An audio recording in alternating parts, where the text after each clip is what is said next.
अभी 2 ही दिन पहले तो नरेंद्र मोदी और डोनाल्ड ट्रंप खूब गलबैयां करके हैप्पी बर्थडे टू यू मना रहे थे, और 2 ही दिन बाद हिंदुस्तान पर ऐसा कड़ा प्रहार किया है कि हमारी इंडस्ट्री और हमारे यूथ पर एक घातक हमला हुआ है। अमेरिका ने H1B वीजा की फीस $1000 से बढ़ाकर अब $1,00,000 कर दी है।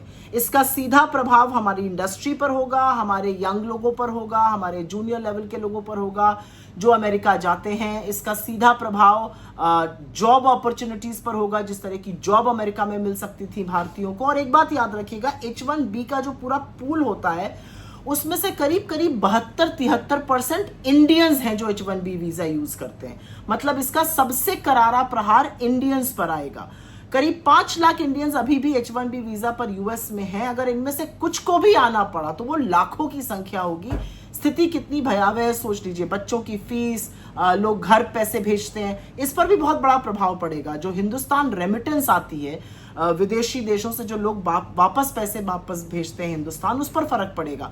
2024 में जो टोटल ग्लोबल रेमिटेंस आई थी, अमेरिका से आने वाली रेमिटेंस, उसका 27.7% हिस्सा था। करीब $35 बिलियन वहां से आए थे। ऑफ कोर्स इसका फर्क जो है वो जॉब अपॉर्चुनिटीज पर पड़ेगा, इसका फर्क लोगों के रहन सहन पे पड़ेगा, इसका बहुत बड़ा फर्क आईटी इंडस्ट्री पर पड़ेगा। यूएस कंपनीज जो H1B वीजा स्पॉन्सर करती थी, इतनी भारी फीस के बाद अब स्पॉन्सर नहीं करेंगी। इंडिया की आईटी कंपनीज जो लोगों को भेजकर रेवेन्यू कमाती थी, उनकी रेवेन्यू मार्जिन कम होगी, जो बड़ी बड़ी इंडियन कंपनीज। और इंडियन आईटी सेक्टर के लिए तो ये सबसे ज्यादा घातक है, क्योंकि इंडियन आईटी सेक्टर में हिंदुस्तान में तो जॉब्स बन नहीं रही है। चाहे वो टीसीएस हो या इन्फोसिस हो, लगातार लोगों को नौकरी से निकाल रहा है। वहां पर एक उम्मीद जगी रहती थी और अब वो उम्मीद भी धूमिल होती नजर आ रही है। लेकिन सवाल इस बात का है कि अमेरिका लगातार भारत पर प्रहार कर रहा है, चाहे वो H1B वीजा की फीस को लेकर हो जो $1000 से $1,00,000 कर दी गई हो, चाहे वो हमारे ऊपर 50% टैरिफ लगाना हो, चाहे वो हमारे लोगों को हथकड़ियों में बांधकर भेजना हो, चाहे वो हमें अब्यूजर और पता नहीं क्या क्या कहना हो, चाहे वो रूस से हमारे सस्ते तेल खरीदने पर सिर्फ हमारे खिलाफ एक्शन हो।